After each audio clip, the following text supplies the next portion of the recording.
पीयूष ग्रंथि के बारे में पढ़ना है। कौन ग्रंथि जी? पीयूष ग्रंथि के बारे में। और पीयूष ग्रंथि में कौन कौन से हार्मोन्स पाए जाते हैं? पीयूष ग्रंथि में कौन कौन से हार्मोन्स पाए जाते हैं? और इसमें पीयूष ग्रंथि में किसमें जी? पीयूष ग्रंथियों में देखिए वृद्धि हार्मोन्स पाए जाते हैं। कौन हार्मोन? वृद्धि हार्मोन।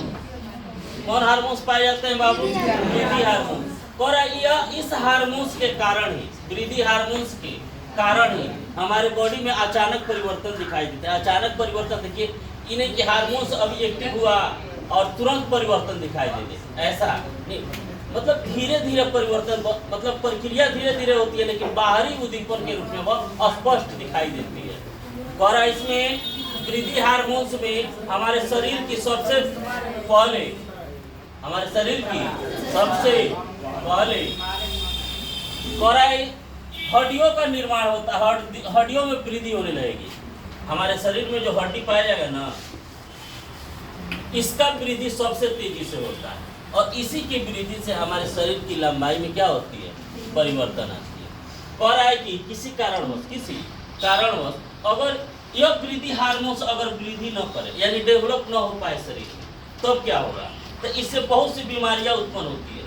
कह रहा है कि पीयूष ग्रंथि से निकलने वाली यह वृद्धि हार्मोन्स अगर अधिक स्रावित हो जाए, तब तो उसे हम लोग कहते हैं अतिकायता। क्या कहते हैं? अतिकायता। यह एक क्या है? बीमारी है। यह क्या है जी? बीमारी है।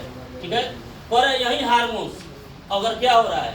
कम स्रावित हो रहा है, तब यहाँ से एक बीमारी अन्य शुरू होगा, जो होगा बौनापन। क्या होगा? बौनापन। ठीक है। हार्मोन्स अगर पीयूष ग्रंथि से वृद्धि हार्मोन्स क्या हो रहा है? ज्यादा वृद्धि कर रहा है, अगर हार्मोन्स का स्राव ज्यादा हो रहा है, तो कौन बीमारी होगा? अतिकायता। कौन होगा? अतिकायता।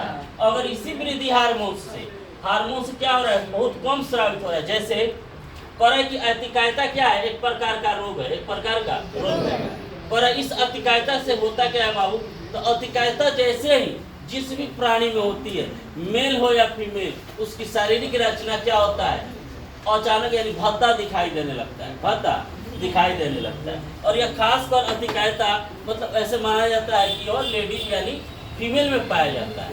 शरीर की उनकी जो आकृति होती है, शरीर की जो आकृति होती है वो क्या होती है? अचानक परिवर्तन होने लगती है। टेढ़-मेढ़ नहीं होता है, यानी शरीर का कोई हिस्सा, कोई भाग, कोई जननांग, कोई अलग पार्ट क्या होता है? ज्यादा वृद्धि कर जाता है।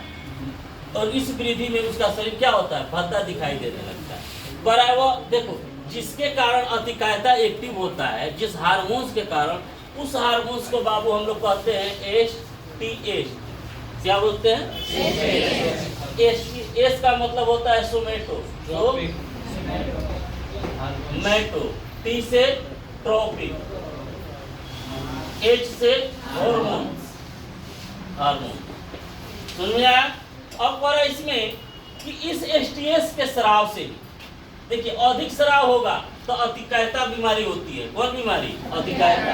अब कम स्राव होगा तो बौनापन की बीमारी होती है। कौन बीमारी होगी जी? बौनापन।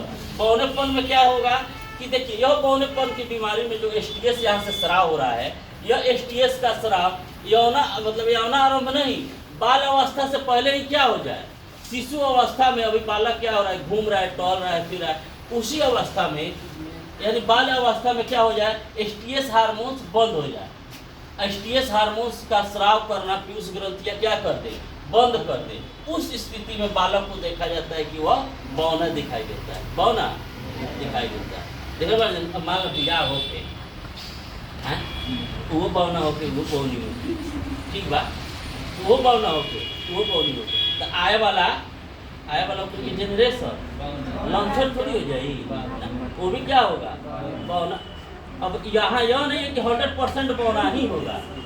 डीएनए अगर उसकी पहले की मतलब पहले की गुण को लेकर आ रहा है, तो हो सकता है कि वह स्वस्थ पैदा हो, ना तो हो जाए हुए लागल न दुनिया के धक्का बोलम कलकत्ता पहुँच गए।